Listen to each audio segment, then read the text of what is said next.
There is no America. There is no democracy. We no longer live in a world of nations and ideologies. The world is a college of corporations, inexorably determined by the immutable bylaws of business. The world is a business. And I have chosen you to preach this evangel. For all my free market healthcare robbing, stock stealing, retirement fund fucking with niggas. Fuck you little credit card scamming, jewelry stealing, crack selling, liquor store robbing motherfuckers. Shout to the homies, Carnegie, OG, Willie Randolph Hearst, Baruch, Rockefeller, the real Rockefeller, my main bitch Leona, pour out a little Louis XIII, Scott Rothstein, Jack Abramoff, hold your head, my real South niggas, let's get this money. I spend my day peppering America overseas. Welcome to Voice of God Radio. This is your host, Chris J. Here it is early Thursday evening, 6 o'clock here on the East Coast, 3 o'clock in the afternoon over on the West Coast. And this will be rebroadcasted at 9 o'clock Eastern Time on Sunday night, October 29th, over at UCY.TV, and also will be later played on YouTube. So I welcome all to Voice of Dawn Radio. Tonight we are going to have Vince Easley on the show, who was my former co-host back in 2015 and 2016, and we're going to be talking about the Bundy trials, which he actually has been attending in Las Vegas, and I guess we're going to talk a little bit about the Las Vegas shooting from last month. Vince Easley will be coming in about 15 minutes, so I was excited to do a little bit of an intro, and do a little recap of some of the news that has been going on, which we have today quite a bit of news. You know, we have Petro One about, and this is pretty much China's dumping the dollar. This is gigantic news, and it's surprising how little coverage is getting on the mainstream media, which this pretty much signals a probably dramatic decline in the dollar from this point on. And I can just imagine the kind of expedited collapse that's now going to happen thanks to the Petro One taking over the Petro dollar. Now countries are going to trade in the yuan instead of the dollar for oil. With China dumping the dollar. This is pretty much what it's setting standard for, is now that the Petro One is going to take place. And I also can imagine the ruble is also going to have a big part of the future world economy. And the dollar, however, the dollar itself seems to be, it's falling apart. And despite, all the positive economic indicators that we're seeing, as you talk about how the stock markets are record highs and stuff like that, really our economy is big shit right now, as the petrodollar is the thing that much holds the dollar together, because the dollar is not backed by gold, it's not backed by silver, it is the dollar. And the dollar is only backed pretty much by the commodities that it's traded in. So without the oil no longer being traded in the dollar in different countries around the world, the Petro One will be taking over the dollar, will be on its way out. We also had it seems like desperation. Tillerson is saying that Assad family is on the way out, but how that's going to happen is the question. So they're still pushing. The United States government, despite the total defeat practically of their proxies in Syria, when you talk about the Syrian rebels, ISIS, and these other groups there that have been fighting the Assad regime for the last 6 years on behalf of the United States and Israel, is that ultimately they are still pushing for regime change. And it looks like, earlier this year that maybe they're going to back away from this as they realize that their Syrian rebels are losing the war, and they are far from any kind of potential, they're far from even, being on the winning side, rather than a total victory. It looks 100% possible for the Syrian rebels and ISIS and groups such as that. And they've looked pretty much out of it for about 2 years now. This is ever since the Russians entered the war and pretty much annihilated these, terrorists in Syria, the landscape of the war has totally changed. In 2015, really, you have to go back. If you go back to 2014, there was a certain point where it looked like Assad's defeat was likely, because of the ISIS was swarming the country. And, from 2014, they slowly recovered in 2015, but when the Russians came in there, they pretty much sealed the victory for the Syrian rebels, or Syrian government, and the Syrian rebels are now look to be toast. So, it looks like the United States is going through a route of separatism via the Kurdish and trying to fracture the state while playing on ethnic differences, kind of like what they did in the Civil War, but on a little bit different angle. The Kurdish were not necessarily on the Syrian rebel or ISIS side of the war for most of the war. In fact, ISIS was fighting against the Kurdish troops, and Kurdish and the Syrian government kind of had a de facto alliance for most of the war. Now it seems like that's being broken, at least when it comes to the major Kurdish groups like the YPG and the Peshmerga, and with the other one, the PKK.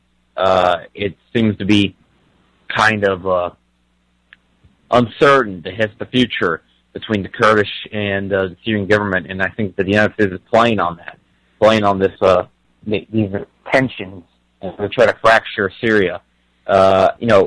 People might wonder why they're going after Syria so hard, and it is about how hard they went after Syria.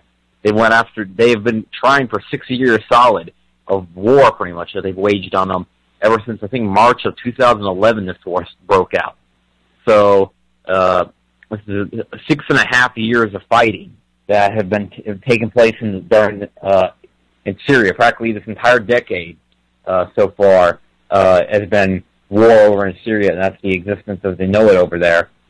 Modern cities, cities like Damascus and Aleppo, have been 100%. They have taken major damage, and Raqqa has been practically decimated. The U.S. coalition has a big part of this. They bombed the crap out of Raqqa like it was World War II in Dresden. Pretty much like what the British did in those crimes against Dresden back in World War II. It's kind of like similar to what the Allies, I guess you could say, the so-called Allies did to the coalition, the so-called Allies did to Raqqa, one of the biggest cities in Syria. And we've seen, these different videos of troops that are,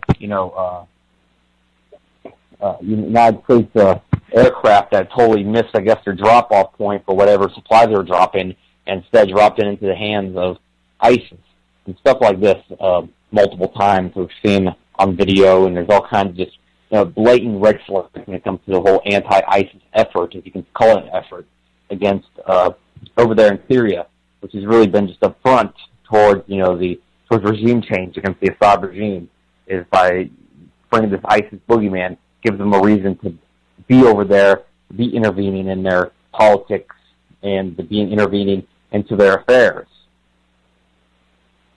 Now, I think one of the bigger reasons, though, why is that ultimately Syria is like it's an ideological leftover of Arab socialist thought. They've practically eliminated all the great Arab socialist leaders. At one point you had Nasser, you had Gaddafi, ultimately there seems to be less around in this generation, I guess, than prior. They got rid of Gaddafi, and then Nasser, he did die from a heart attack, but a lot of people would say he was poisoned. The way that he died was kind of suspicious. Hours after the Arab Summit, he suffered the heart attack. And Nasser is kind of like the originator, really, the original leader of the Arab socialist thought, and it's kind of loosely tied together ideology. For example, Nasser didn't really exactly like the bosses in Syria that would later take over, but I'm sure if Nasser was alive today and saw what the Syrians stood for and what the Syrians did with that power, the qualms that he had about ideological differences would have probably away. That Nasser, I think, saw things from a little bit more left-wing point of view, while the boss saw things from a little bit more right-wing point of view. They were both socialists, but you also have to remember, Arab socialist is a little different than other socialists. It's not like Marxist-Leninism, which not all socialists, and that's a misconception. Not all socialists subscribe to Marxist-Leninism, which is, like what happened in the Soviet Union or Mao's China. And another thing about Marxist-Leninism, we should point out, is that, Lenin, obviously there was quite a few red flags around him, no pun intended. But Lenin was part of a movement, over there in Russia, that ultimately, how many people were killed in the atrocities in the Russian Civil War and later by Stalin. I think that Lenin is not indicative of all socialists, because ultimately he was a sellout to the bankers. Lenin. You can hear his comments where he talks about he believes in the United States of the world. His internationalism is pretty much just a red version of globalism, and no different than what the far right people usually talk about, the corporate globalists and stuff like that. Well, Bolshevik communism, as I see it, is pretty much the same thing. It's two sides of the same coin between corporatism, global corporatism, aka global fascism, versus global Bolshevik communism. It's really in the end, it's a very similar result. So that's what I think one of the most important things that needs to be prioritized as a government, as a system. That's what I like about these Arab leaders is nationalism, and not nationalism as in hating. People get that confused. Nationalism, jingoism, as in hating other people and wanting war against other people. Just loving your own people is nationalism. Loving your country, loving trying to better your country, that kind of thing.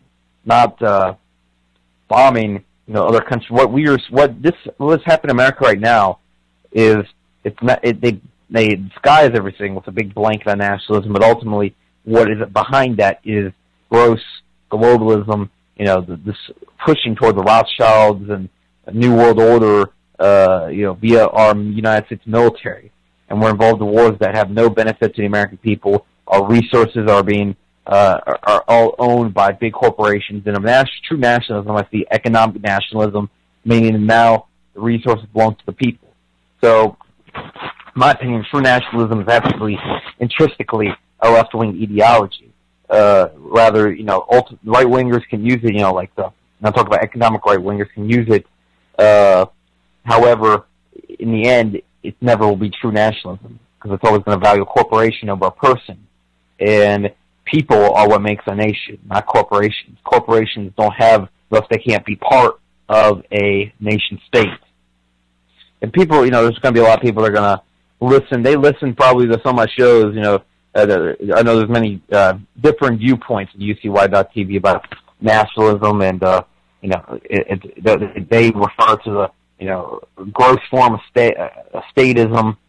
I used to always pronounce it statism, but it's actually statism, and everybody's there's a crowd that thinks that everybody's a fucking statist. There's also the crowd, and then it's like ultimately I'm gonna get the ire of both sides. It's like ultimately the anarcho-capitalists are gonna call me fucking statist, and a lot of those Marxist-Leninists that we even have them listening over here at UCY.TV, they're gonna call me they're gonna call me a fucking reactionary or something like that.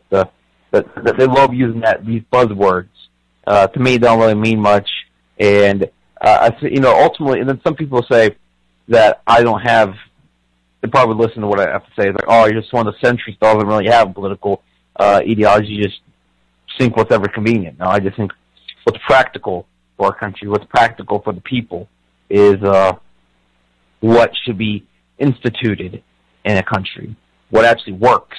I see a lot of political systems that don't work. And ultimately, we have one of the systems here, and there's a lot of systems with paradoxes to them.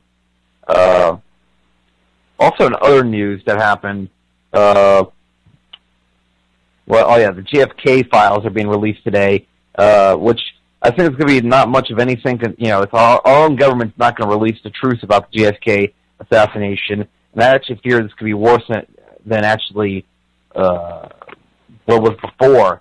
Is that I feel like they're going to add something that's going to make maybe Russia look worse or make Cuba look worse, and they're going to try to blame this on the Russian or Cuban government, partially, or maybe 100% entirely. I'm kind of anxious to see what is going to be actually released in these JFK files. There's also a joke that Ted Cruz's dad is finally going to get exposed or whatever, because remember there was Donald Trump actually brought that up about Ted Cruz's dad apparently hanging out with Lee Harvey Oswald.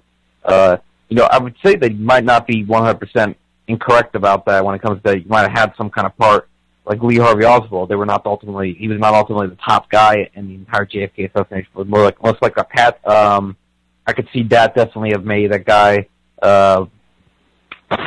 Ted Cruz's dad, I think it was Rafael Cruz, might have had some kind of small role or something like that. There's a lot of people, people, they go to the mafia. People think the mafia did it.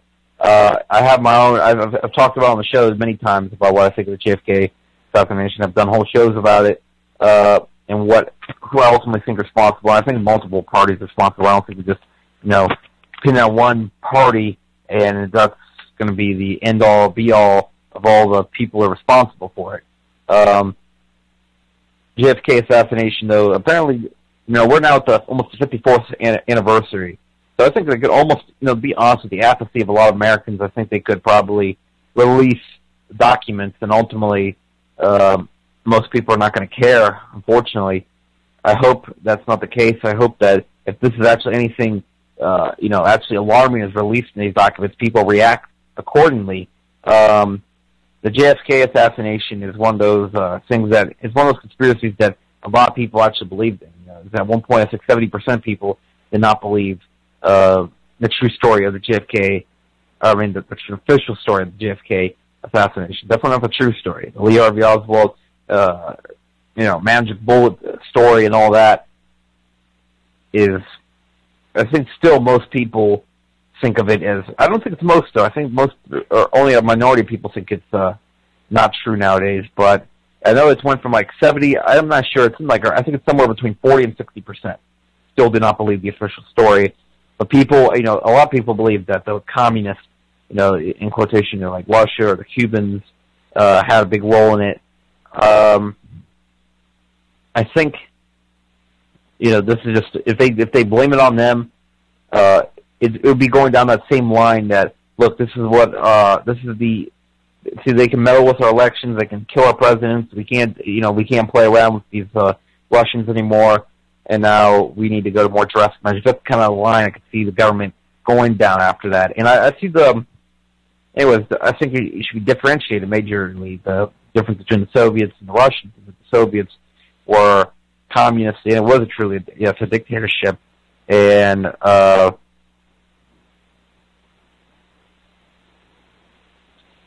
Russian government now is a democracy with multi-party elections. There's now 4 or 5 parties, more than that, I think, that's actually represented in their state Duma, which is like their parliament. And they also have multiple parties contesting for the presidential election. And by the way, Vince Easley, we're trying to connect with him right now at the moment. So everybody, hold on. It's currently 6:17 over here on the East Coast and 3:17 in the West Coast right now. I know I said it would be here about 6:15, so looks like right now I am communicating with him. We're trying to actually get him onto the studio, and so we're doing the show via Blog Talk Radio. So the technical problems, there always seems to be something. I mean, is this Blog Talk Radio? I don't know if it's worth the $40 a month that you have to pay for the subscription to have to do the 2-hour shows, and you can get the free version, and I think you can do up to 30-minute shows and 15-minute shows, 30-minute plus 15-minute studio hour, the total 45-minute shows you can do on the free one, and without having to pay for premium. It's actually not too bad, 45 minutes, but I think you can do a lot better on YouTube. You can do the free ones. I think they're free to do the podcast. I haven't tried it. But anyways, it looks like Vince Easley is now waiting in the studio. I'm going to let him in. Hey, man. How's it going? Hey, Chris. How you doing? Doing good. How are you? Hey, it's nice to have you on again. So I'm just going to a little intro, talk about the news of the day or whatnot. But, some of the bigger news that's not really being talked on any major network, and I guess it has kind of big ramifications on really just the state of our freedom as an average citizen altogether, is, reflective on that, is the ranch trials, and you've actually been going to them in Las Vegas. So I just want to start, what is the status of the Bundys right now? What is going on with all that? Because no one's going to know better than someone's been seen the trial. Okay, so there has been some people go to court already. Some people have taken some plea deals. Out of the list of everybody, and I believe it's moved down to a 15-count from 16-count indictment. Jerry Dilemmas, he pled out for 6 years, and Judge Navarro gave her some extra time there. Blaine Cooper, he took 6 years. Greg Burleson, he took, he was found guilty for 68 years. And, hold on just a minute. I'll move over here just a little bit out of the way. So, okay, Greg Burleson, 68 years. Scott Drexler and Eric Parker just, they pled out to misdemeanors, and they were looking at, basically the rest of their life in prison. So I guess that's basically the way the federal court systems work. Almost everybody pleads out, which you got to do a lot of time when you get federal time. So Pete Santilli, he also pled to a felony, and he walked out of jail. We have the trial, jury selection starts at 30th, coming up this Monday, and those are for Cliven Bundy, two of his sons, Ryan and Ammon, and also Ryan Payne. When I go back in here in front of the computer, I'll read the indictments there, and what kind of time they're looking at. Basically somewhere close to 100 years or something like that. So not good. So we have the other tier. They split it into 3 tiers. The first trials that went twice, and the jury failed to convict anybody. Hung jury and acquitted a couple of guys, which would have been Richard Loveland and Stephen Stewart. Todd Engel, he's waiting sentencing, and that will be, I guess, after some of these other trials. There's 2 left. So the last trial will be with Dave Bundy and Mel Bundy, Josh O'Shaughnessy, Jason Woods, and Micah McGuire.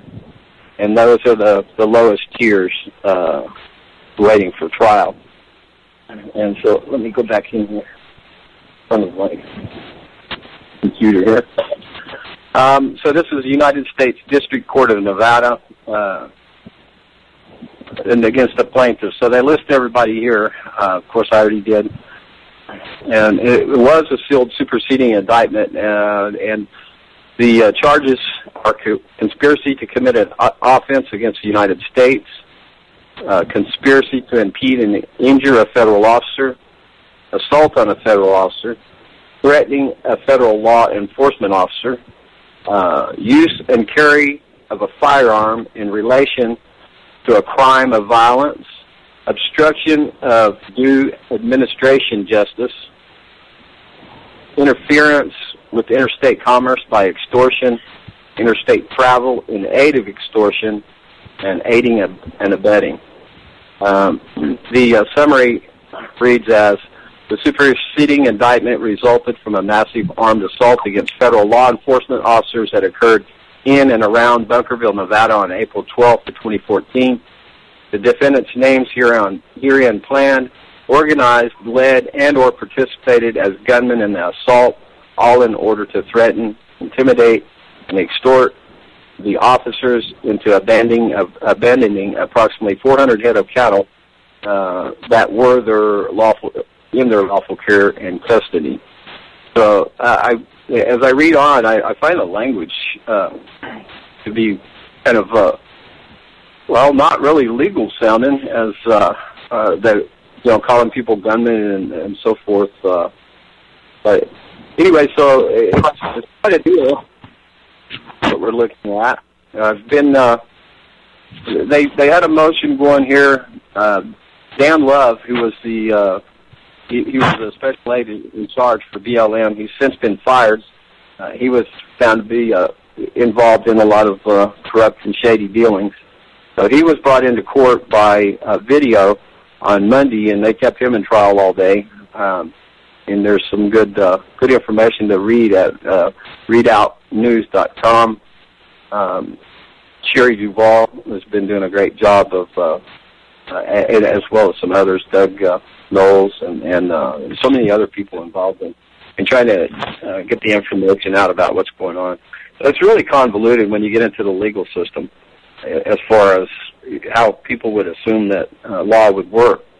So we've talked before about the BLM and how they've mismanaged basically every ranch. You're out of business in southern Nevada, and Clive Bundy being the last rancher standing, decided about 20 years ago to stop paying grazing fees to the federal to the Bureau of Land Management.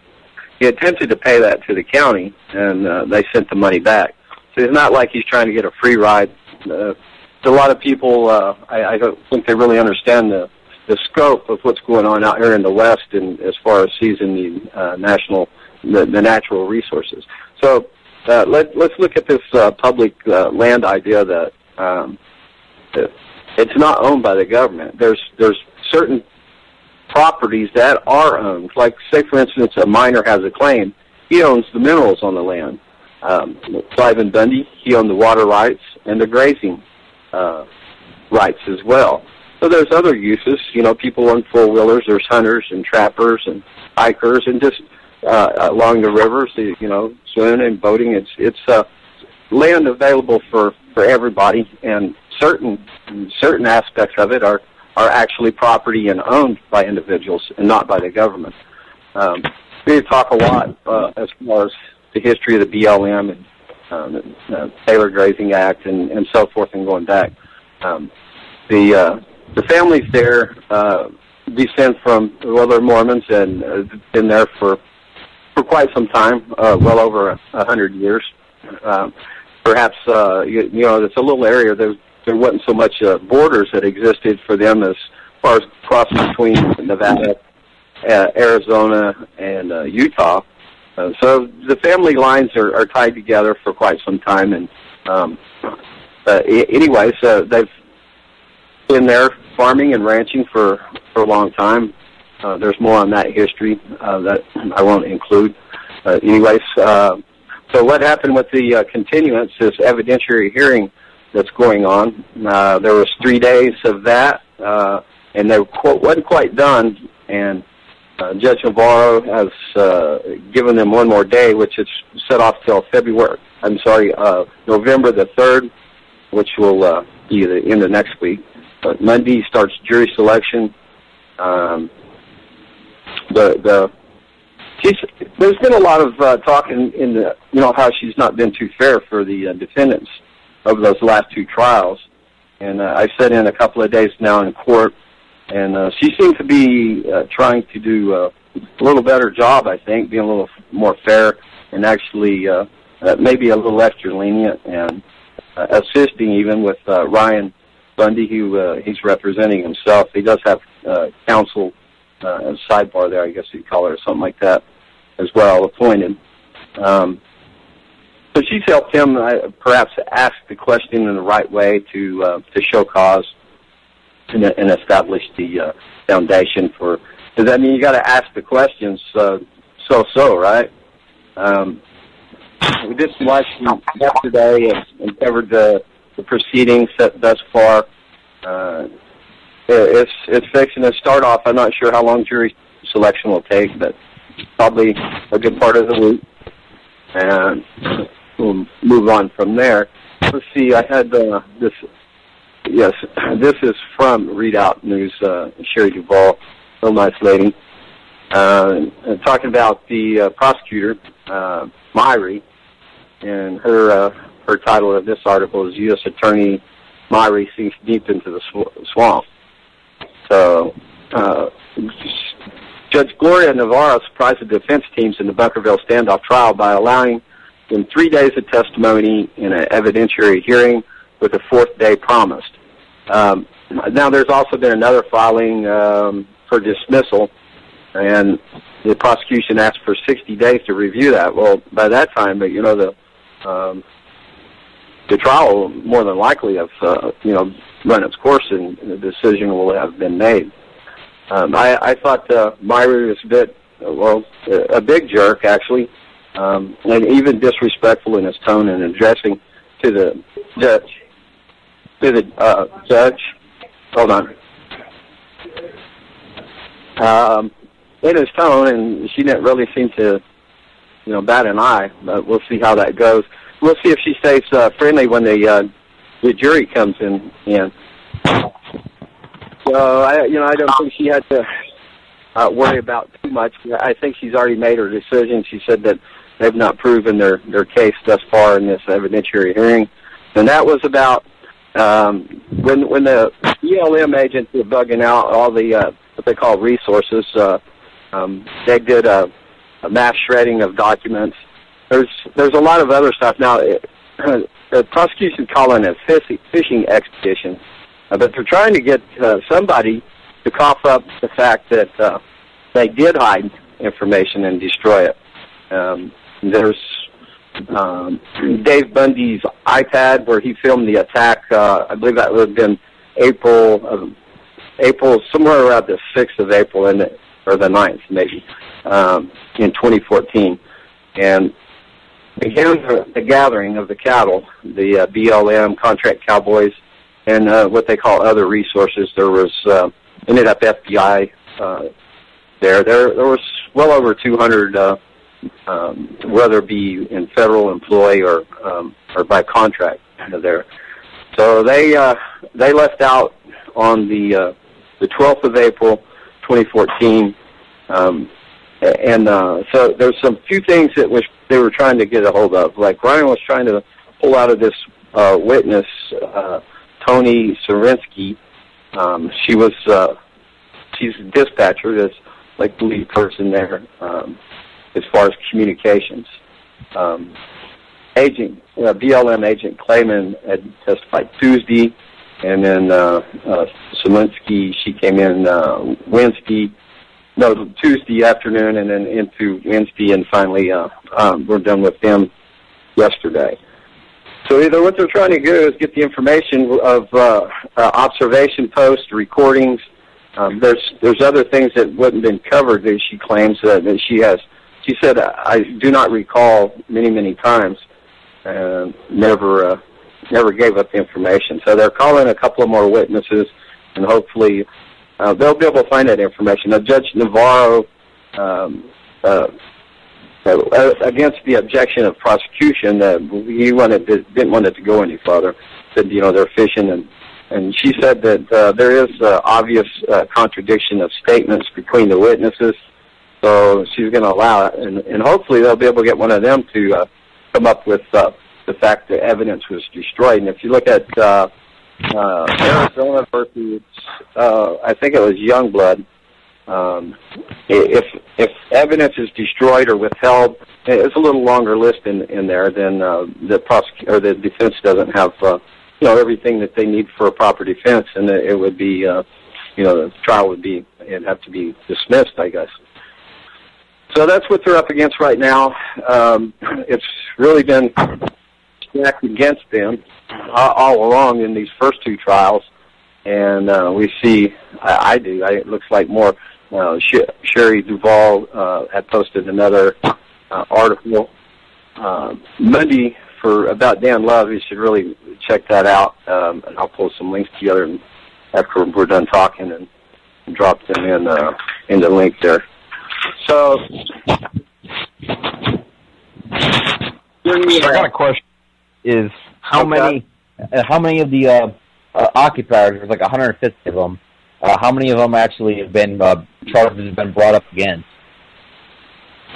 Well, out of the thousands that came through there over the days and weeks up in Bunkerville, literally thousands of people, and there was several hundred on that day, the 12th of April in 2014. So those people that were charged are those that I listed: Jerry DeLemus, Blaine Cooper, Greg Burleson, Scott Drexler, Eric Parker, Pete Santilli, Ammon Bundy, Ryan Bundy, Cliven Bundy, Ryan Payne, Richard Loveland, Todd Engel, Greg Burleson, Stephen Stewart, Dave Bundy, Mel Bundy, I think it's Joseph O'Shaughnessy, Jason Woods and Micah McGuire.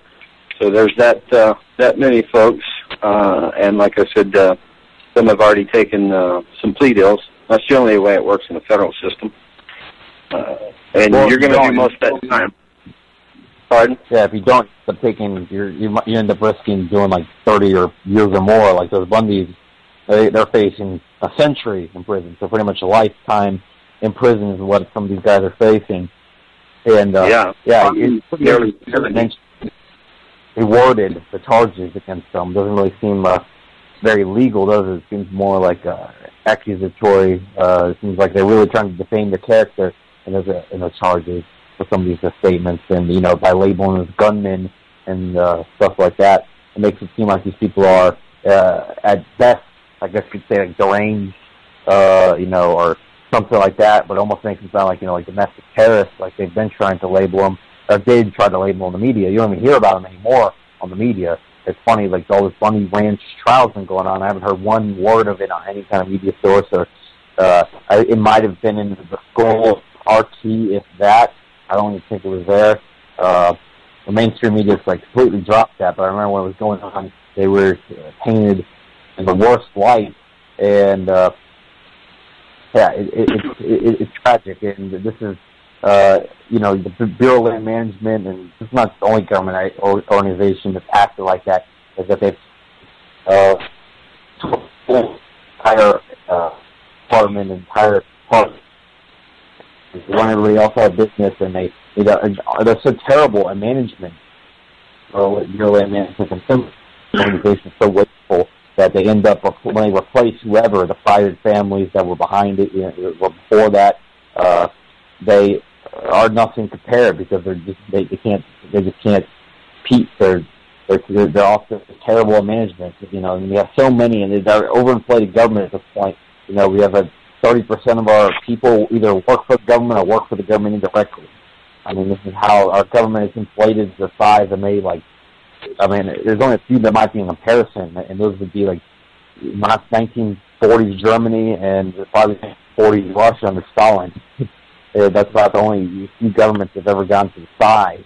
I don't think any have matched the size, but have even competed with the size of the American, if you would call it the American government as of right now.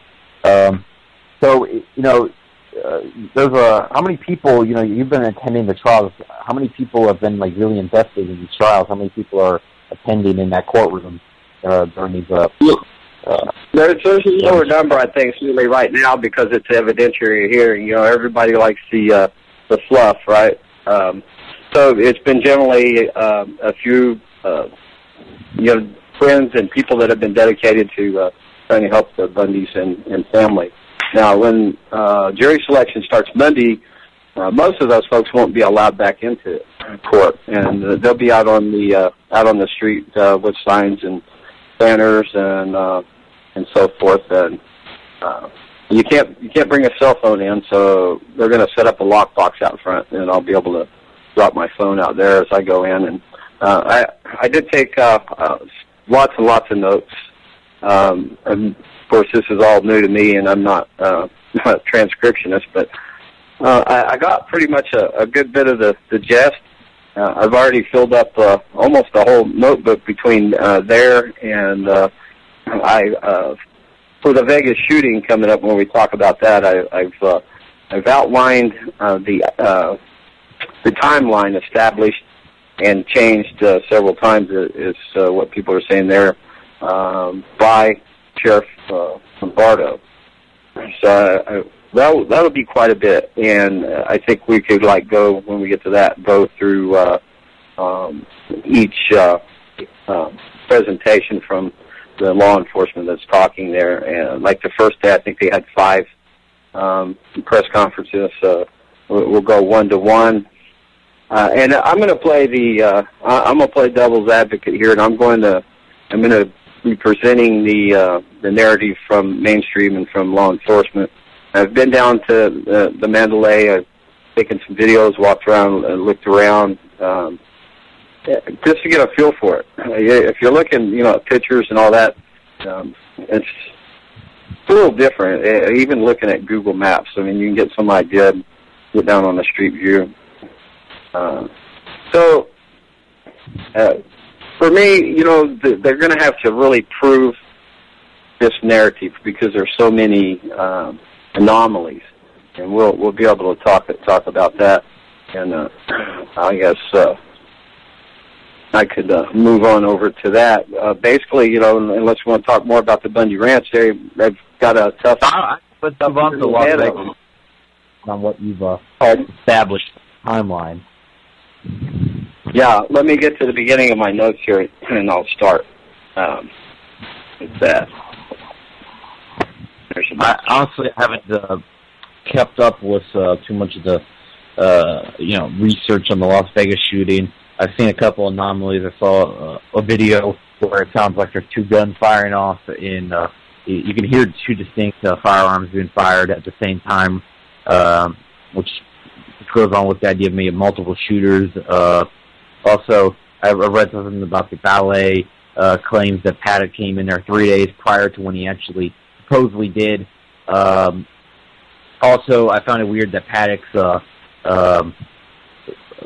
his brother, he gets arrested. I think yesterday he got arrested for possession of child pornography, I believe. That's definitely a little bit, interesting to say the least of what, it seems like right now there's definitely seems to be some things that are really off on the Las Vegas shooting. And also, there's the original mainstream narrative about, that this guy brought 20-something firearms with, all kinds of ammunition up that elevator being undetected, set up like a sniper's nest up there, and, was able, at a pretty decent distance. It wasn't like he was right on top of them. It was like across the street, if I'm not wrong. I believe it was, 1,000 feet at least to that crowd. He was, way up, 32 floors up or something like that. That's a long shot. He was 1,000 feet away. We're trying to, with these firearms, they're not really designed to be doing, very long distance shots. I mean, they can, but it's not designed for that. That's definitely within range. It's less than 500 yards, and you're at that elevation. Even if you're just dumping them on there, you're going to do a lot of damage. But they're effective. The guns are. A buddy of mine, right after it first happened, right away he contacted me, and I would qualify him as a gun expert. But, even the most ardent people, I think, might be able to be fooled. So, but anyways, he told me that was two machine guns, bolt-fed, and a machine gun is not the same as like an AK-47, not like that. No, I don't know about that. I was talking about, it sounded like like something Bell said, like maybe like a M60 type thing, or an RPK, that kind of thing, Yeah, I listened. I spent a lot of time listening to different weapons being fired by video. So there's some variance there. And we'll get into that. What we're hearing through audio as opposed to being there firsthand. And like I said, I'm playing the part here that there's a single shooter, Stephen Paddock. So I'll bring up points and questions I think that should be answered that prove that. Honestly, I have a hard time accepting that narrative is correct because of all the stuff. But a lot of people are just spreading stuff around that's unfounded, even outright lies. The guy Chad, I forget his last name. He was the valet. He got YouTube videos and everything else going around that he was shot dead last Sunday in the parking lot of the church, which it was somebody else entirely different. Other times people just grab this stuff, even like a comment out of a thread, and they take that and they run for this as the truth. They take that to the end as the rhetoric, and without the proper process of going through the trivium and starting with your grammar and onto the logic and into the rhetoric, it's very easy to have a convoluted truth that would actually not be a truth. So, like I said, I think there is a possibility that it could have been just that one man doing that. And all the arguments as far as him being old and decrepit, not be able to transport that. He said he started out on the 25th, The 28th, the registry was changed to include Mary Lou Danley, his girlfriend. So we'll see this in the timeline here. And I took this off all the press meetings from the sheriff, under sheriff, assistant sheriff, and all the other people involved that came to kind of speak to the press. So it does change, and I think there's some caveat there at the very last one that kind of allows for a little slippery room there between the time that Paddock quit shooting and Campos arrived and was shot. There's a lot of problems there with all that testimony that they've been, the one on Ellen. We can talk about that too. But let me start here. This is the first from the Las Vegas Metro on October the 17th, and I believe they had 5 meetings that day, or press conferences that day. So at 10:08, this is where it starts. At 10:08, active shooting. It was determined to be on the 32nd floor. Police engaged shooter, they said, and he was dead. So that was kind of incomplete. At that time, they're searching for Mary Lou Danley. There was also for 2 vehicles registered to the suspect. So we'll get back into that, too. They come up with that. One vehicle was found in Reno, and the other one, of course, was in the parking lot. A lot more information that will come to that. They set up the Red Cross, set up for the victims' families, and they also asked for all the cell phones with videos. The sheriff had asked people that had any kind of information like that on their phone, video, audio, and so forth to bring that in for them. And then I don't know if it's true or not that supposedly when everybody got their phones back, they were wiped. I didn't confirm that. Like I said, there's a lot of information that comes along that is just outright lies, if not misrepresentation accidentally. So now we got Aaron Roos. He's the special agent in charge for the FBI, and he is the agent at hand in the video. You see him. So at that point, they didn't have an accurate count. There was 100+ injured, 20 dead that they had count on the 2nd. They had received multiple phone calls of multiple shooters, several different hotels from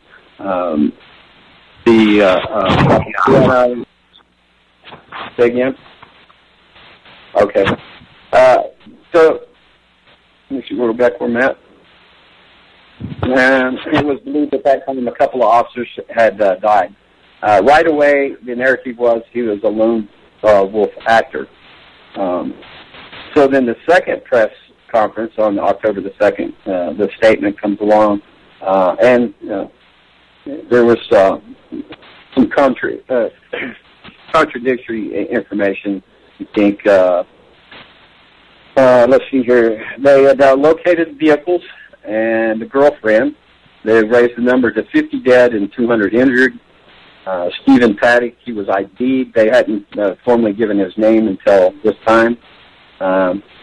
They claimed there was numerous guns in the room, and they brought in the FBI for their CSI unit, being much more superior. I talked to a cop. I went down there Friday the 13th and walked all around and talked to some few folks. I took some video and some photographs and looking at certain sites there. So as I crossed from the Mandalay and I went over to walk around the area where the event was at, there was a couple of cops on one corner there by the Arco, the AM PM, which would be on the east side, heading south on the strip. Right past that, you would be running into the property of the Tropicana. And to skip ahead just a little bit, when I was done and leaving out, I was looking at all the buildings, filming, looking at potential sites for shooters. There had been other shooters, and I noticed the window shades on one of the windows of the Tropicana was like torn in the corner, like a area torn out, and then that's what brought me to notice that the window's open, which is not a regular thing for Las Vegas.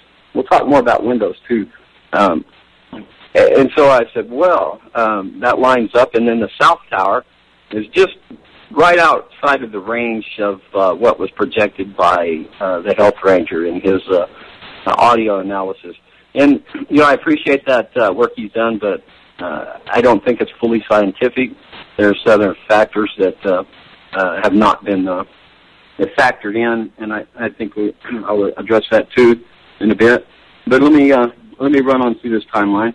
Where is that? So, the second press conference on October the 2nd. Okay, so there was numerous guns in the room, is what he said. We get to a number later on.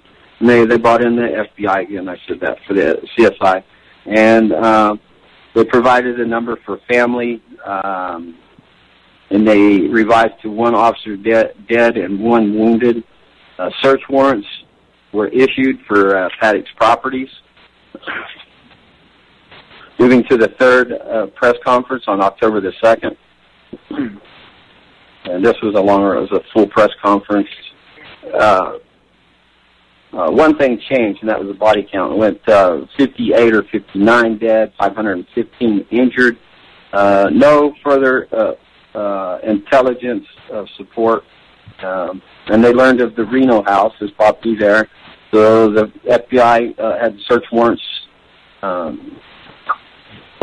follow the contents of the room, also the concert area there, and to recover evidence in the collection. And then there was also the reference to ISIS. So the special agent in charge of FBI, Roos, he said there was no connection.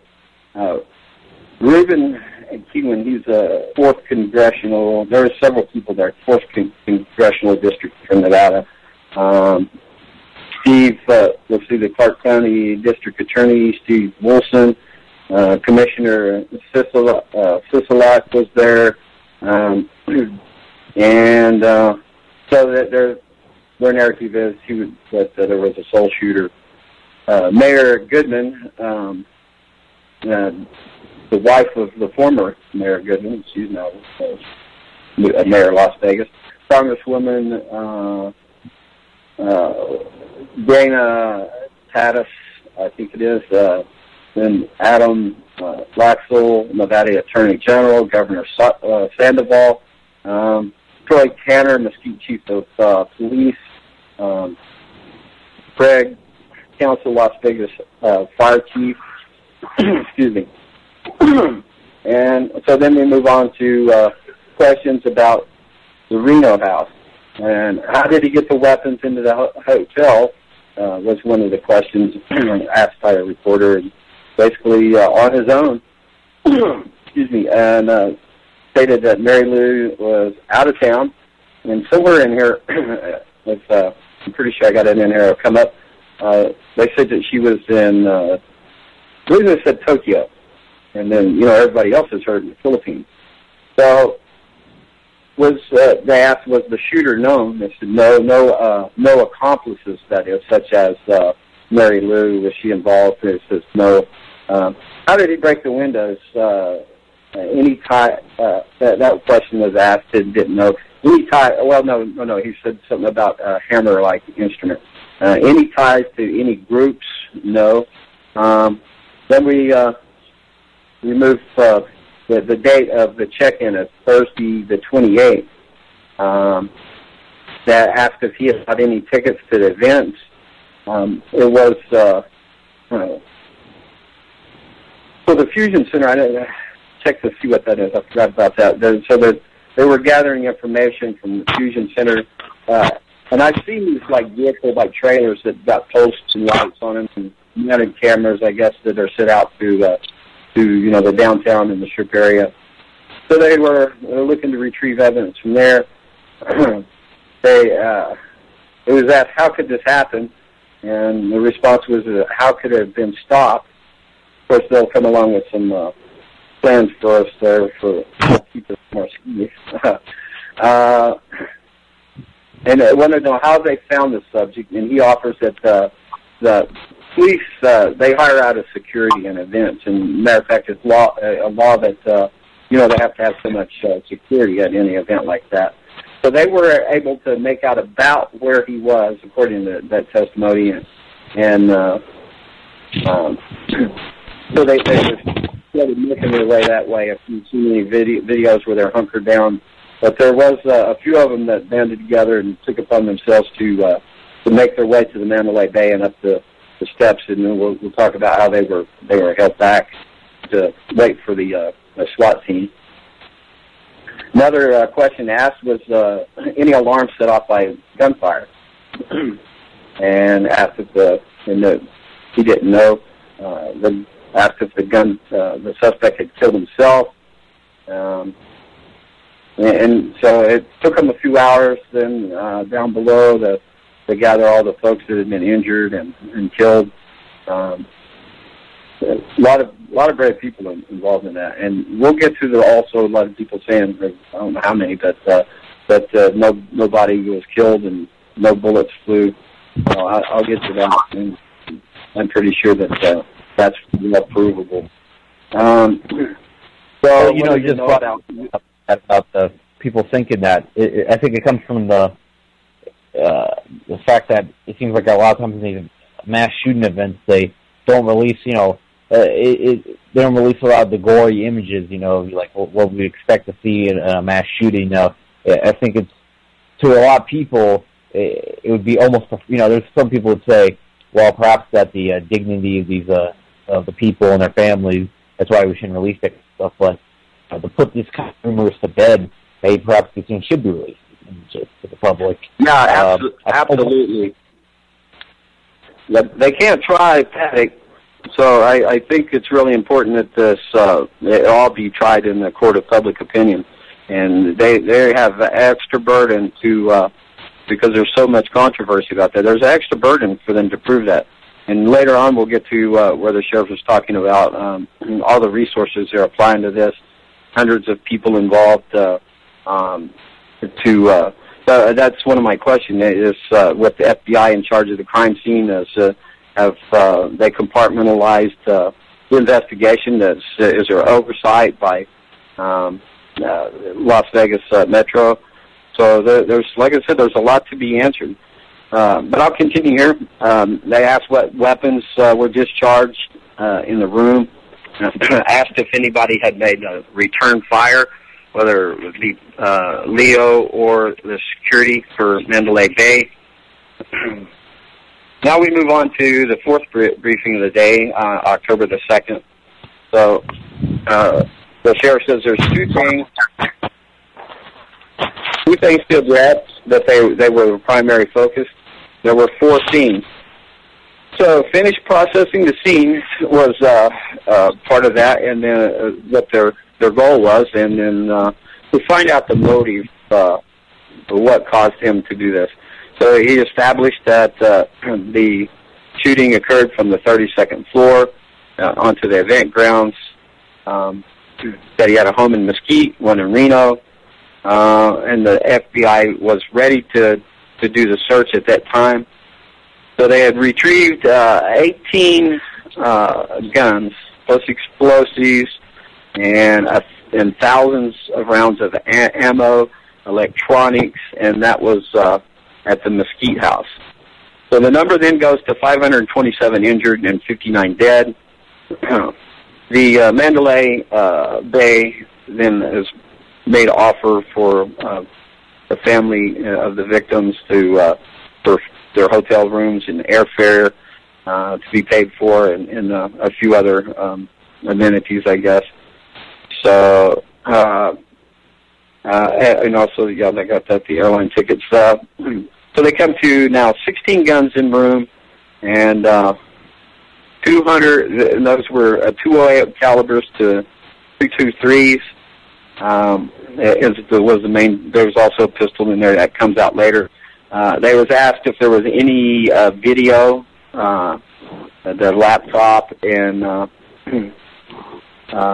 he said he was not aware. Asked any evidence by 5 suspects. He said he was not aware. but not discontinuing investigation of other possibilities, including Mary Lou Danley being involved in any such way. And this is where he says she was in Tokyo at the time and not in the Philippines, but we don't hear that ever again after that. It is in the Philippines. So they found ammonium nitrate in the car and tannerite and also aluminum powder, which I guess is the some type of combination of chemical reaction to make explosives. Asked about whether he had gambling debt or not. It was not known. And then we went on to the officers that had made their way up to the 31st floor. That I think started at 29th and clearing the floor on their way up. When they got to the 29th, they reported that they were hearing the gunfire. So they were below during the gunfire. We'll get into more of that timeline, too, as it changes. So, let's see. Asked if the guns were modified. So the bump stock hadn't been mentioned at that time. Said he wasn't sure of the exact on that. Said that he, at this time, now this is very important. The one thing that we were talking about banning after the big narrative was right after the shooting. They kept talking on mainstream media about the need to ban the bump stock. So yeah.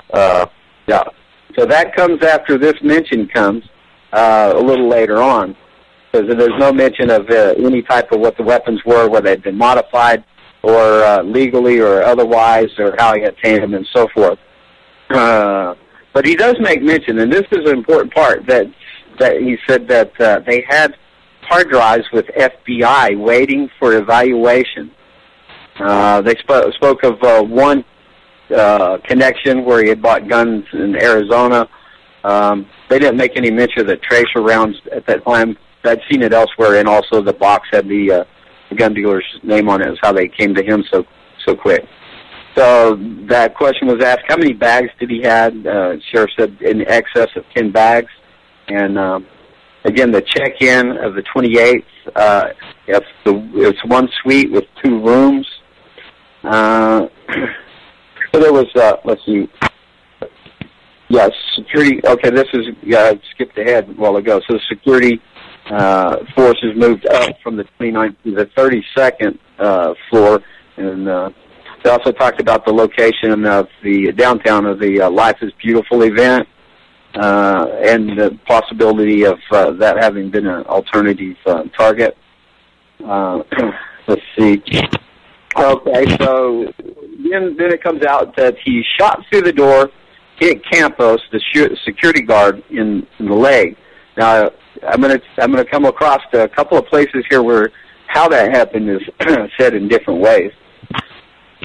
So then he could not confirm nor deny whether or not Campos had worked for any governmental agency. And you know that cannot confirm nor deny. That's pedo cliche. So that about the federal agency, whether they had worked for them. He talked about target hardening, and that's beefing up security of facilities or buildings, and we'll be seeing that certainly with background scatter and probably for the bags and X-rays. Metal detectors coming in the casino. That's probably coming. And now here's where he said that it was about 500. I just wanted to make a point about that. Is that you made also at the metal detectors that the main guy, the guy that's behind the metal detector, the push for metal detectors in casinos, used to be he was in the Department of Homeland Security. He was the head of the Department of Homeland Security under Bush, and is also a pretty good buddy probably with Sheldon Adelson. It just shows how intertwined this all is. He was the big casino manager, by the way. Yeah, and something I don't have in my notes but I do have in my head to talk about the sorry, I forget the casino CEO's name. MGM CEO. They owned basically from the Aria all the way down to the Mandalay, excluding Caesar's Palace, and they're going to be buying the Cosmopolitan and Treasure Island. They're going to buy it back. Basically, they'll own everything on the west side of the Strip from the Cosmopolitan around there. So, I mean, it's a lot of money. And we were told that the CEO sold like 80% of his personal shares, and that's I mean, millions of shares what we're talking about. So somebody I know on the inside said that's not true, and I tried to look it up. I couldn't find any credible sources that he had sold any of his shares at all, and some that I wouldn't call credible, that again, with the calculations, and even admitted he's not a mathematician, but he knocked it down from, I think, 80% to 32%. So I'm not sure where all that information comes from. Like I said, I think a lot of times people pick up on something that and don't source it, and they run with it. So let's see where I am. I cannot confirm or deny on down the targeting area. Okay, 500 yards. There were some guns with scopes. There was multiple guns used, they said. There was no evidence of ISIS connection. Also, there were several pounds of explosives and other possible targets listed. So the Mesquite up in his neighbors up there said he was pretty much a reclusive person. Now here we go back again to him talking about these 6 officers that approached security. Then floor by floor say they received gunfire, and then they backed off. So that's very contradictory. And then the 5th meeting of the conference of the October the 2nd in the evening, we get, let's see, who is this? We get the Assistant Sheriff, Todd Fosulo, to come in to speak. And, excuse me, he said they were working 2 fronts, crime scene and motive. Talking about guns, 23 guns now in the room. There's 19 guns in the Mesquite, and again said that the shooter acted alone. He said he was aware of media notions, and I infer all the people saying that there was a second shooter, and some of the other theories are going around. He says, again, there was only one. Again, the count, 527 injured, 59 dead. MGM gives rooms, airfare, and other stuff there. And so at this point, we're 20 hours from the shooting since it's passed. We said, listen, info can change as the investigation progresses, and it was being treated as a homicide investigation, and full resources were being allotted. Somebody asked about Jason Aldean, if he said from the stage if he hollered out to the audience to take cover. The sheriff didn't know, the other guy there. So they said, how long did he shoot? And they said they were still putting it together, doesn't know when, or when Campos was shot, or other details. And they were seeking clues on Paddock's background. So no timeline has been established at this time. Time log come to confirm Reno. Okay, I lost it in there. Oh yeah, time log was to come. So then they confirm Reno as a location for the second house. Video yet to be reviewed from hotel. No more questions, and Commissioner Easley, he pushes the sheriff there, under sheriff, right on off stage right. It's like, no questions, boom, they're out. Now we come to Tuesday, 1 p.m., October the 3rd. The victims had been all ID'd except for 3. They were documenting the scene. It's why it's taking so long. And talking about the extent of the crime scene. So then it was asking for anyone with information to contact Las Vegas Metro. He inferred that information, not what he was calling true information, and not somebody calling in with their conspiracy theories is kind of the tone. That was, so then Commissioner Sisolak comes back. He spoke with Jim Murrin, that's his name, that's the MGM CEO. And he, the CEO, and since I come to this point, I'll further that. So he donates $3 million to the fund for the Victims Fund here in Vegas. Now, somebody, relation has works for MGM, and I'll leave out which hospital and what he does, but it might be fun a little later on. He talked about what this guy's a super nice guy. He's like helps all types of different types of society. So from the underclass and just all sorts of aspects. Lots and lots of his own money. He made a movie, or produced a movie. I forget what it was about, the production, but paid for all the employees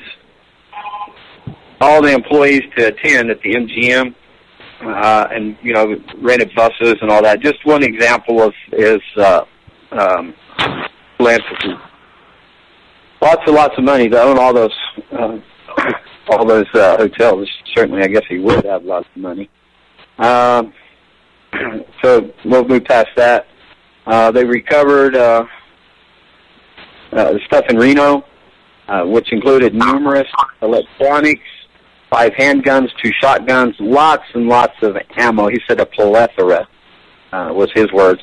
And so 3 warrants there were to search the room, the home in Mesquite, the home in Reno, plus another for the car and in the parking at the Mandalay Bay. Now that bump stock is introduced into the timeline at this point, there was no more information on Mary Lou.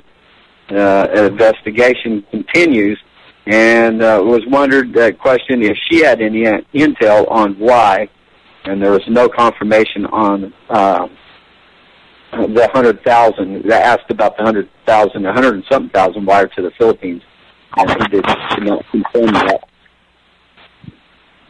Continuing, he said if he this is what he said. He says, he says that he doesn't know. They was asking some questions, and he said if he said he doesn't know, he may know. So at that point, he's saying, yeah, I might know something, but may not tell you. So the Paddock investigation continues. They expect more information within the next 48 hours on victims, injuries, gunshots versus the other injuries, the other types of injuries that people that occurred, whether trampling or they mean people knock fences down. So many people, the fastest was able to press against and knock the fence down. I did walk around and see a lot of that. It's just amazing what those people went through to escape that killing grounds. So let's see. There was a double count. There was a miscount of numbers at one point in time of injuries, and that came from double count of one excuse me, from one hospital, and then also some other people that had not been part of the event that were counted. So that ended up getting revised. Let's see. Now says that Mary Lou is in the Philippines, and person of interest, and won't confirm the leaked photos of the room, but he did say that to the fact that he wasn't happy about it, and they were going to find out how they did get leaked. So there were cameras inside and outside of the room, and the FBI took them into their custody. Was asked, was not confirmed. Life is Beautiful was confirmed as another possible target. they go on to talk about how that room was rented and so forth. So the 10:08, at 10:08, they say now they received the first call, and they determined that time by a video review. So let's see. At that time, they said that the shooting went on for approximately 9 minutes. Cops formed up and converged on the hotel. He praised security at this point and received information from the call center, that dispatch at Mandalay Bay, and that reports of gunfire. Those reports came from guests. Then he's talked about his fabrication of responsibility and to know when to back off, I guess, at some point in as far as the police continue up to engage. So when the security guards, we're getting into some of this, his words that kind of bounce back and forth and tell a story in two different directions too. So security guard was engaged by the shooter, he said. Mandalay Bay did not ID the room. The cops did, is what the sheriff said. It was reported that Campos had identified the room and he called it in. So again, that gets a little dicey on where all that actually lays out a little later on. So and then he says he's working in tandem with the police and security worked in tandem at that point to advance to the 32nd floor. Eventually they get there. And gave no answer as to when the shooting stopped. No time when SWAT got there,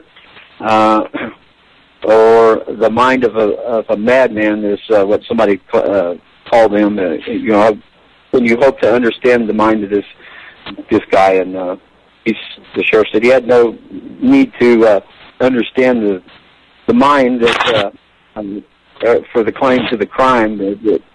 Claims the crime was pre-planned because of the number of guns. So basically he was saying he took a long time to set this up.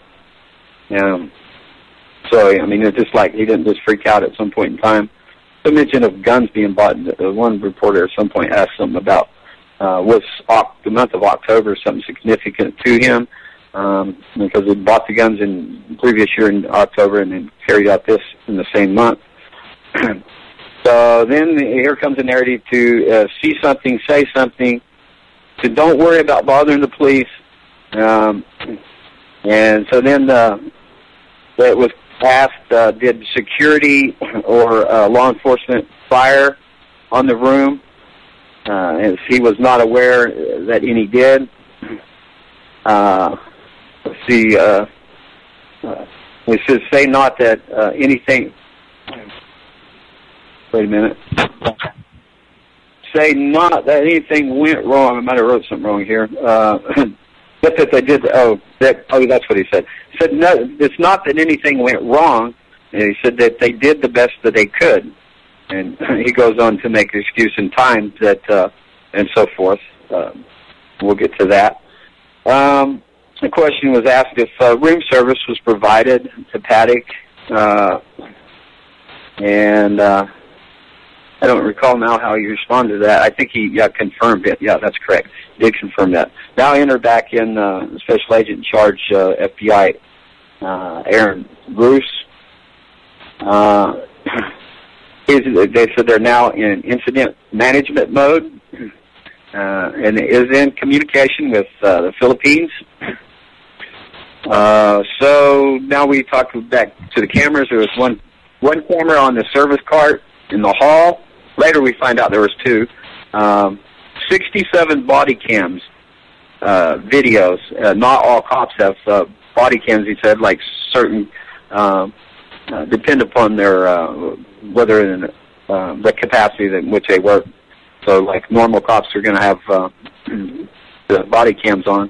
But the event security cops that were working as security, they didn't necessarily have body cams on, but there were event security cameras and so forth. There's public space cameras. So I just wanted to know no motivation a shooter to the event. That they wanted to learn what motivated the shooting by the shooter to prevent future events. Talked about Trump to visit next and the next day and security concerns and who he'll meet with, and the sheriff said, I can't, national security, I can't answer that question. We all find out soon enough, I guess.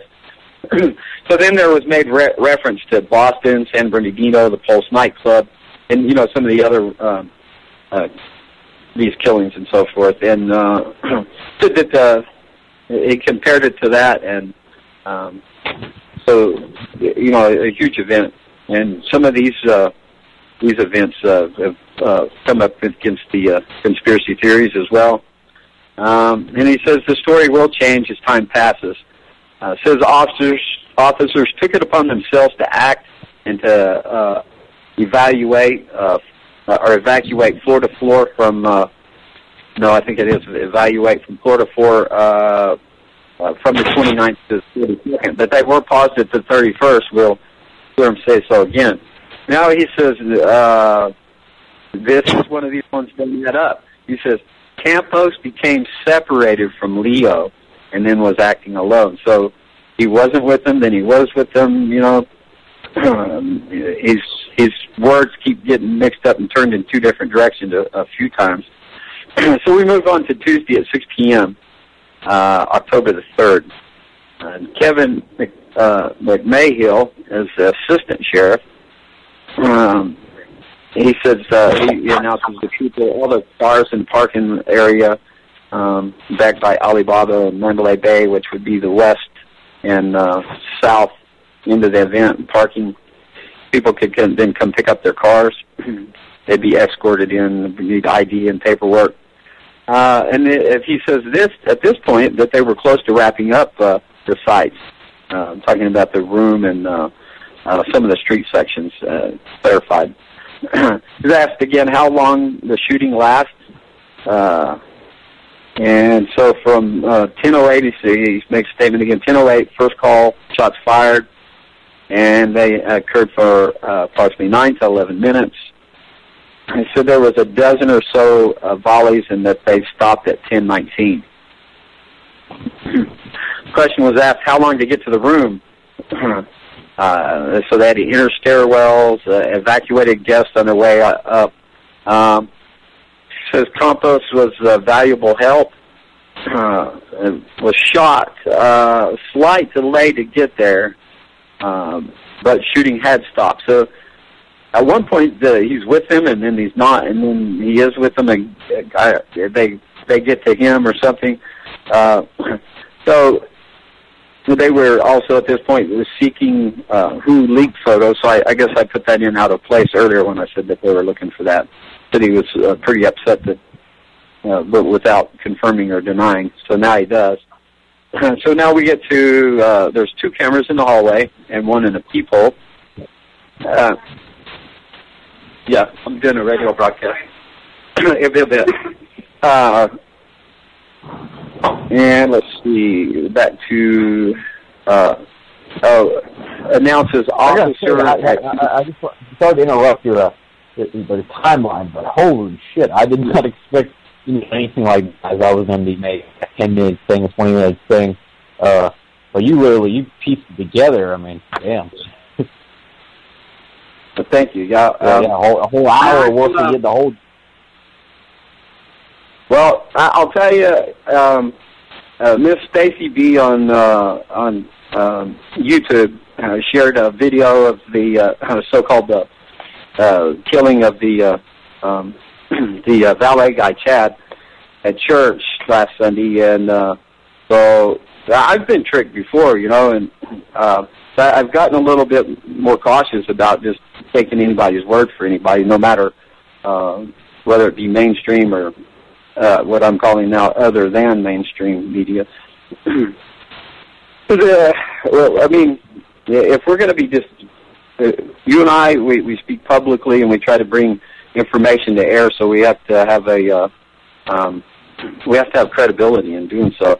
And I got called to task doing not having complete information as far as the Bundy trial and Ryan Bundy and Hammond and Cliven. They kind of got tuned up a little bit in that elevator. They've been roughed up several times by the guards. So I won't say who, but somebody said, and I was carrying a tail. Ryan's arm got broke. So there is, and I'm going to go ahead and say who this is on Twitter. He goblin signs for a mocking of Gavin Syme, however you say his name, and anybody that's involved with defending the Bundys is pretty much attacked. I find that this guy right here, Twitter, he brings all the information together. So, disregarding his derogatory statements and stuff, he's actually really a great source for information on so many people, involved with this, in support of the Bundys. So, he called me out on this here, and I really, I should read it to give it the full effect over here. Let me get back on to Twitter. But anyways, I said, I didn't really know that his arm was broke, did I, in so many words? And I said, no, actually, you're right. So in a lot of ways, I'm grateful to have be under such scrutiny. It'll certainly, and as I said, I'll certainly be more careful next time, and I think hopefully make me a little better at reporting. I've already filled up almost this whole notebook just this week, and I was asked by Sherry Duvall as far as who I am. Was I a writer, a journalist, so forth? I said, I write a lot. I don't call myself a writer. I said, I kind of journal my stuff, so I don't know. I said, I really don't know what I call myself. I'm just somebody that's wanting to set a record. In other words, a lot of people say, oh, you have no effect, whether it be 4 or 40 or 400 on one video. I'm kind of embarrassed about is 50,000 views on my YouTube channel on not showing the ID to a state trooper. But most people didn't get my point there. I wasn't being rude or, trying to be ass or nothing. I think there's legitimate questions I asked, why you want to ask me for a driver's license and I'm not driving. But anyways, that's a pretty long thread, a lot to talk on that. But I'm going to get over here. Oh, and I was on with Chuck for a little while last night. I come in the lake, so Chuck O'Celli, the Celli Effect. I'll be coming back on him with Monday after court, reporting on the first day of jury selection. So let's see here, and then I did live stream with Jamie Landon. He's taking up the torch for Andrea Parker. She did such a wonderful job reporting as a court reporter, which brings to mind that they've hired somebody to do a professional daily blog or something that keeps it short, like, with a few minutes, because most people don't have the attention span to sit here and listen to people ramble on. They would suppose it to be. So some people don't respect what it is that we are attempting to do, and but again, holding ourselves to accountability, and that also brings to mind also, which is never out of my thoughts daily. And if you all are listening there at UCY, the host, the chatters, and then most especially Jules, some months ago I violated trust and was completely out of line in what I did on the radio. I can't even begin to apologize. I think it's pretty much unexcusable. I allowed my personal feelings of somebody else to, and then added fuel to the fury. So I do. Like I said, I think about it every day. I honestly do, and I think it is. It is unexcusable. and myself being one that tries to be better at communicating, and that where we can see each other from other sides of the line. So I failed greatly in my mission of presenting what matters worldwide, and I went too far, and it is a lesson I take with me daily, and that's literal every day when I think about it. It's better to apologize at some point. Then it's like you can make our mistakes, you can make our errors, but if we ruminate on them and or never fix them, then it's just going to remain that way. It's going to be a systematically wrong. But if you face it, you did that one time and you learn from it. It's like I've had those experiences as well on the radio, where later on I realized that I did not handle it the best way, and then the callers with the with different drama. For people that have been listening to Voice of Gun radio for any length of time, they would probably know that there's been a fair share of drama that has happened at a couple of bursts in the surrounding the show, and it made the way that I felt with a couple of situations were not the best. And later on, I definitely think I've gotten better with that, and I don't, I try to keep drama away and just try to keep this for purely factual, educational purposes, while at the same time bring comedy and other things onto the show, but still making a good radio production, not getting into beefs with people.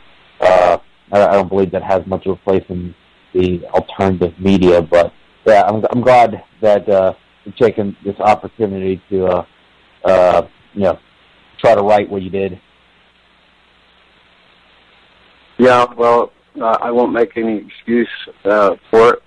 It was personal that I made public. So, anyways, take it as a lesson and daily, and try to apply it. Make sure I don't go too far. Okay, so let me go on over here if I find. I wanted to. I'm sorry. I thought if I'm breaking up your flow a little bit, but I just wanted. There was a couple things this has been a couple developments on the news that I didn't get to talk too much about, and there's one that I know it's kind of we're going totally different direction, but it's actually I'm surprised that this is when as mainstream as it has, something that a lot of people in the alternative media have known about for many years, about the seedy and unnatural nature of Hollywood.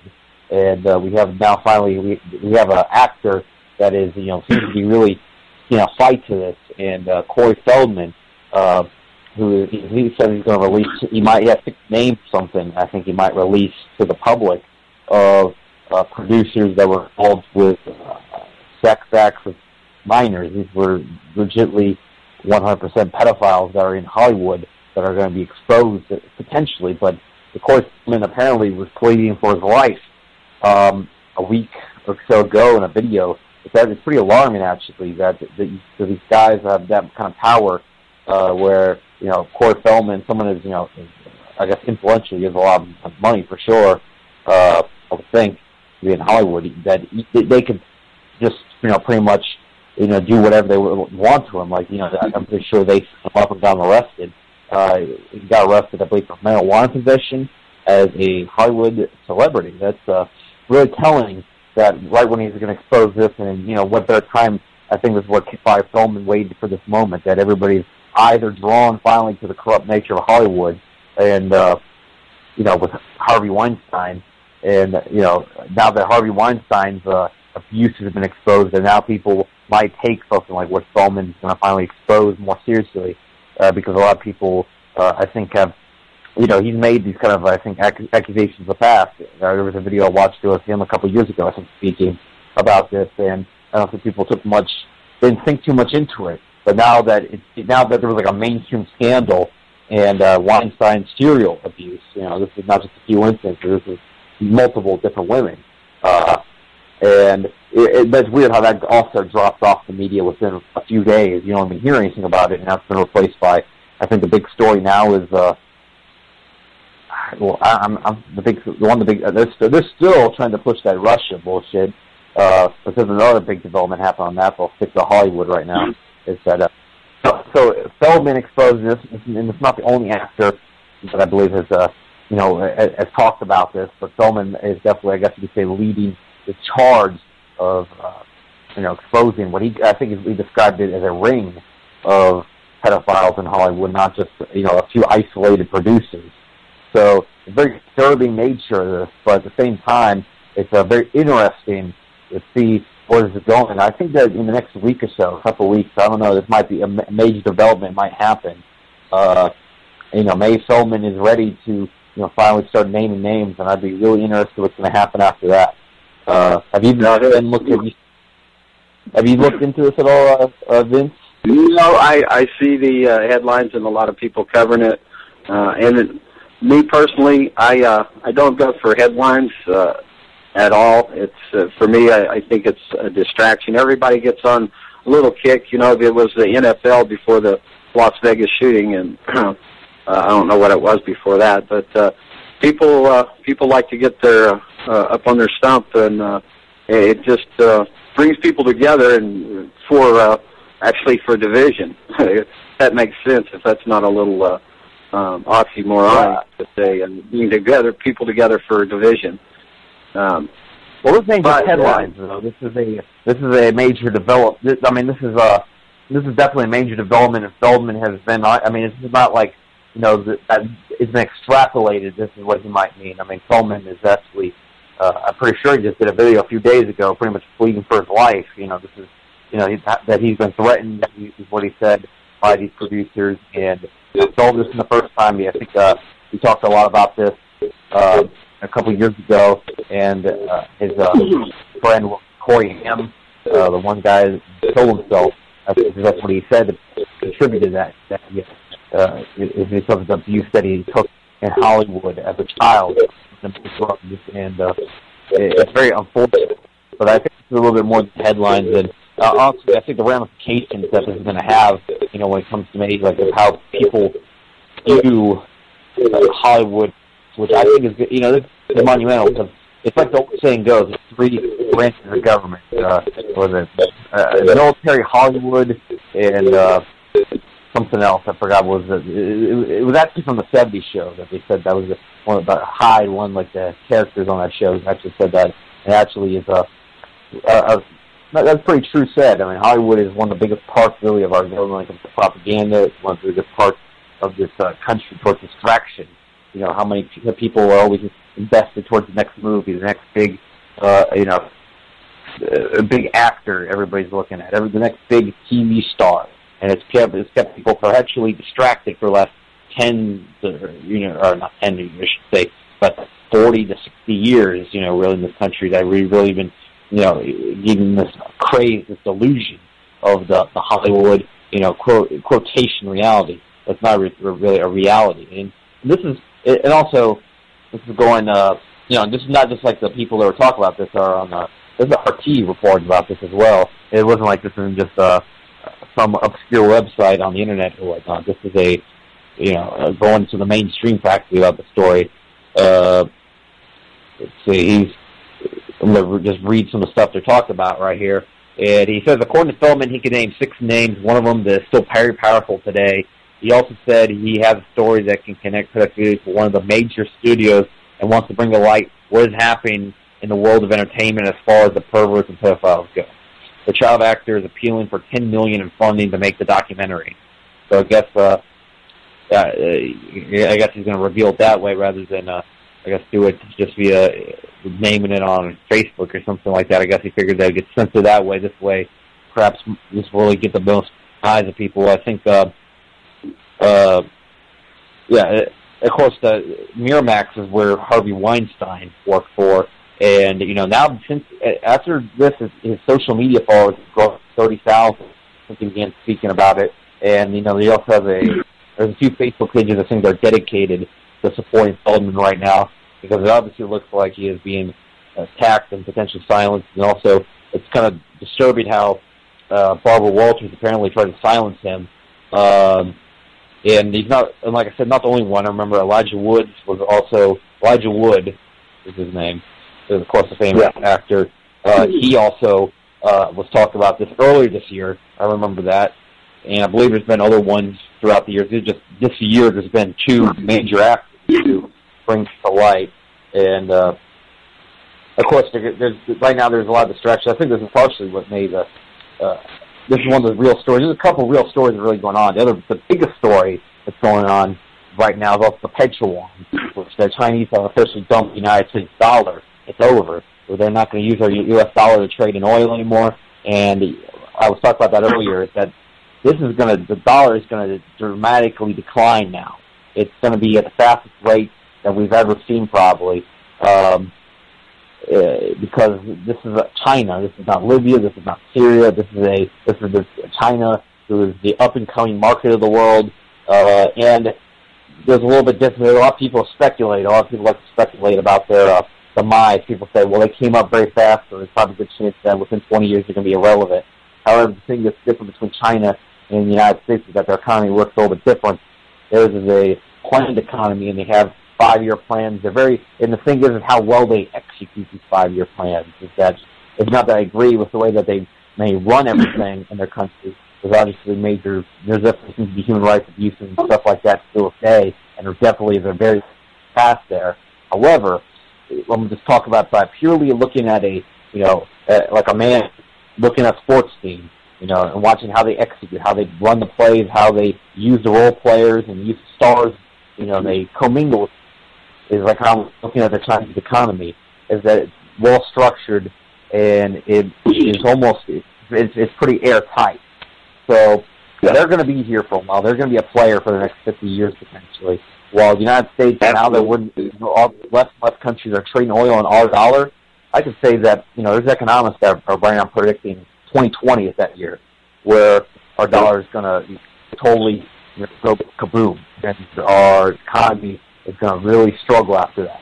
Is that they've been trying to distract people with all these fake numbers about about what we're talking about, that our stock market's the highest it's ever been, stuff like that, which is not really indicative of how the average person's doing in this country and what is actually happening with the major thing, with the dollar. I thought those two stories were interesting. Plus, Petro, the story about the Chinese dumping the dollar, that should be on every television. I'll let all that filter down, and I'll pick up on it after people have kicked it around, and I'll disseminate it. Like I said, I don't ever jump on headlines. Of course, here in Vegas, well, I guess a little different. Such a big event as a mass shooting like that, and me being here, so I think it is important to cover it. Let me take the rest of this and see if I can put this all in before the top of the hour. I've got a few pages. Let me run through continue their timeline, and I'll try to move through fast.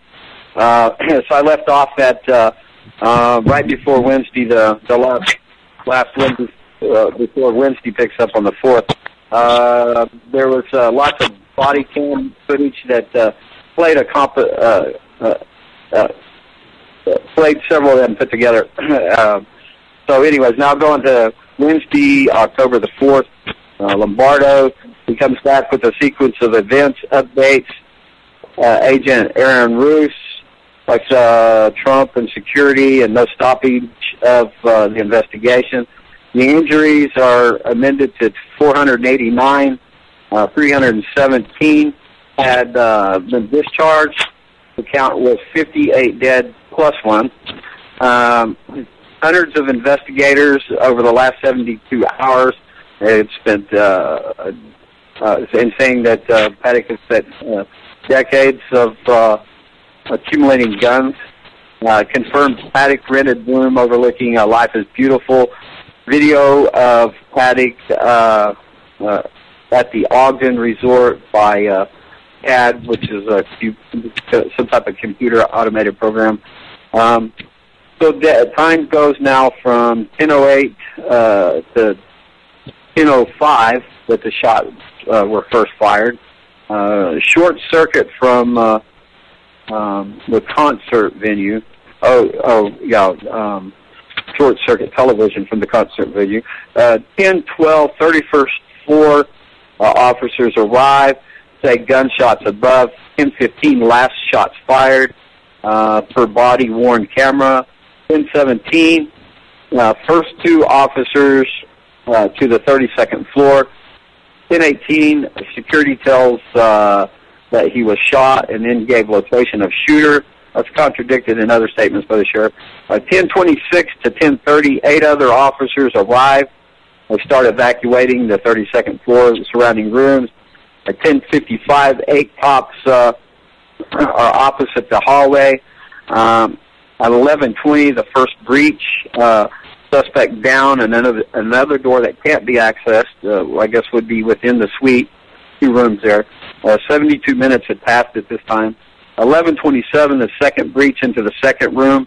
12 minutes to the 32nd floor is by the first cop, is what the sheriff said. Second team advanced, then waited for after suppression of because of suspicion of the food cart. I guess I saw a camera there.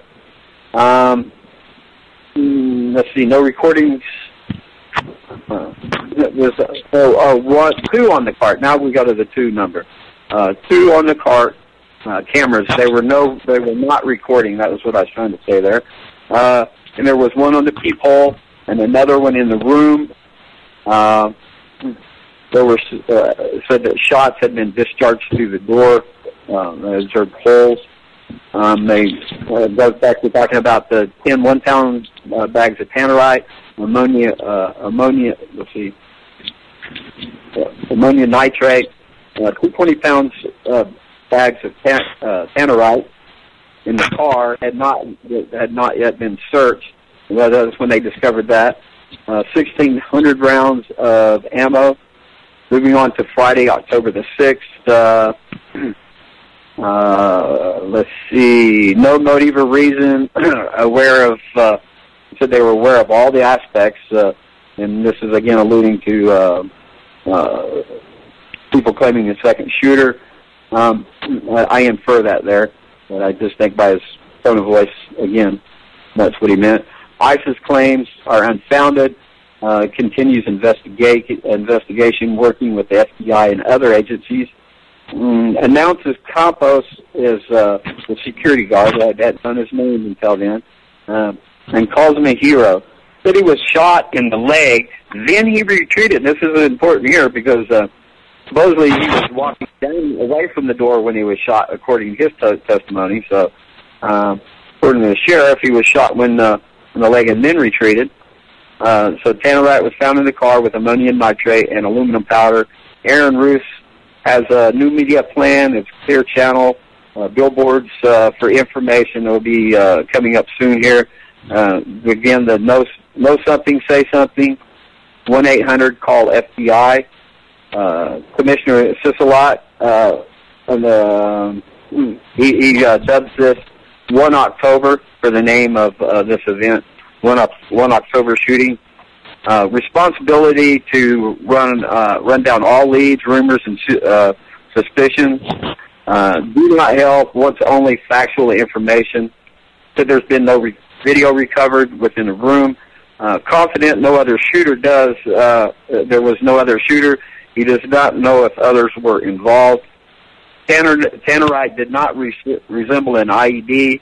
And he reviewed video from Mandalay Bay and does not believe anyone used the key card to the room any time while Paddock was out. The timeline then is when was Campos shot, and revising that. When did the alarms sound? The door alarm sound was questioned. He did not have a specific time. He believes he was shot after assault on the crowd began. And again, was the key card used while the car was out of the parking lot? So he said no. Monday, October the 9th, Lombardo update where they're at and where they're going is the direction of this meeting. I'm talking about Paddock's brother was in town. He spoke with Metro, did not discuss the content of that contact. Campos relays what he heard before he was shot, still speaking with Mary Lou about past. They are. No evidence of second shooter again, not seen with anyone in town. Paddock was not.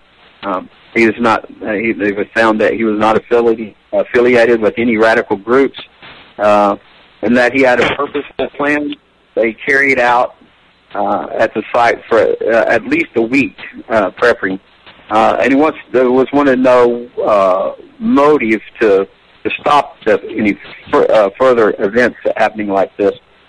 Questions about what medicine, and would not respond.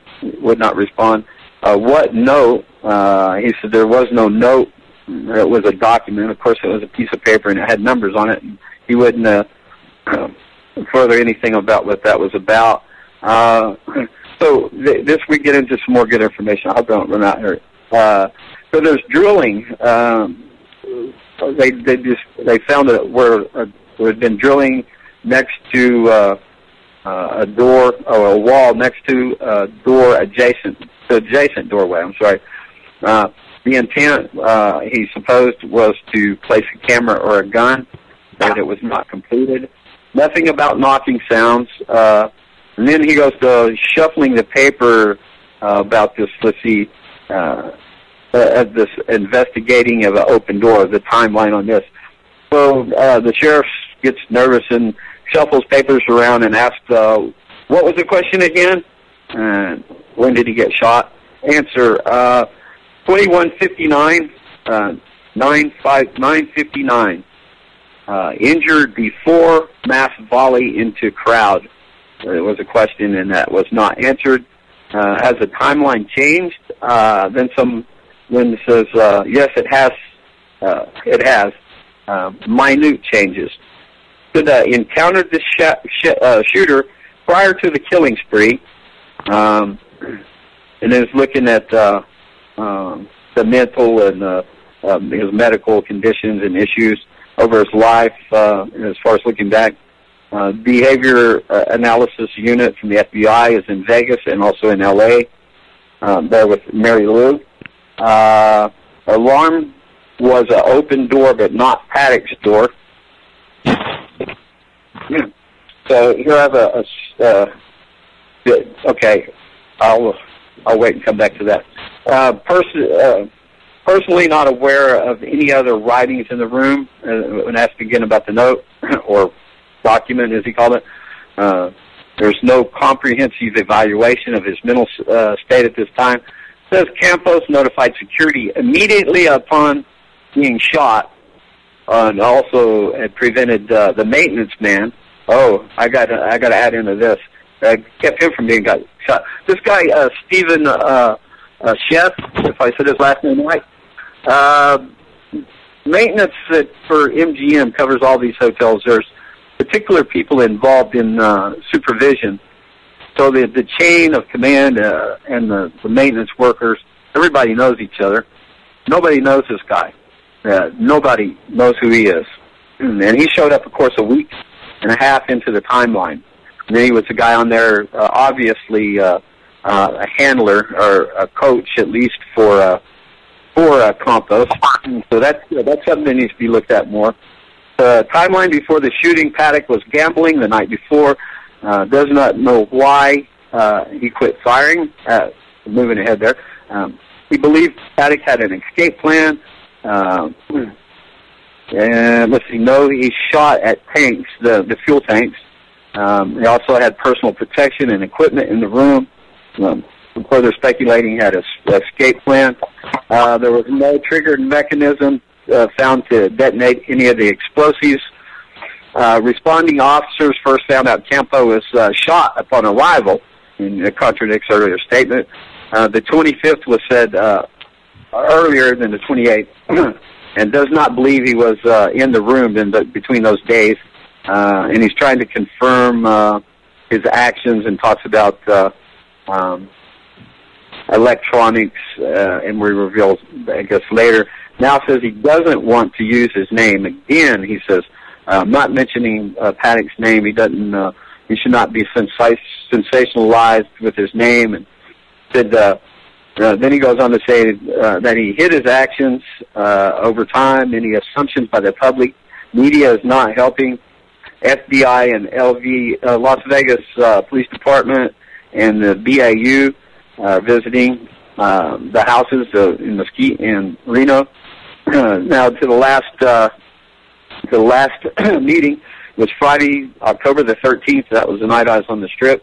Called into Real Liberty Media to the Freakers Ball and gave a account of what I saw there.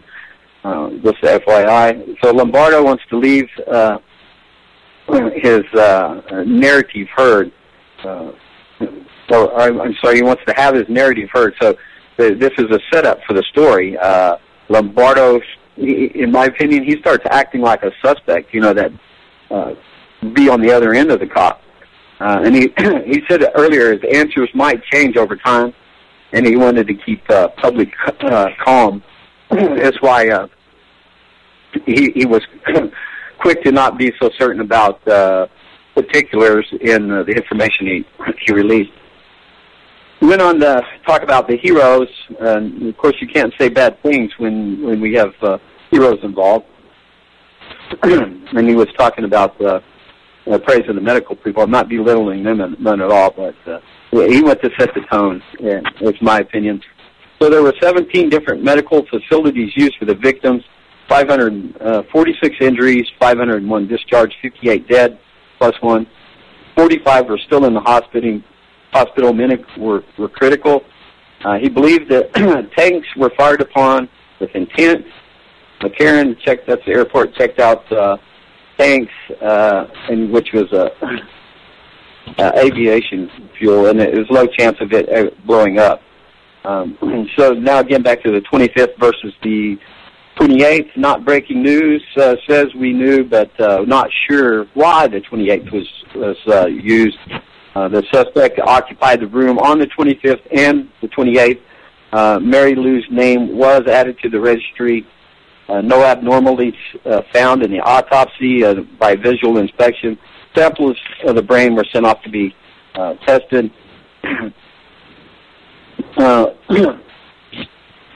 Alfred by being called, he was very offended by being called the incompetence of what was going on in the department.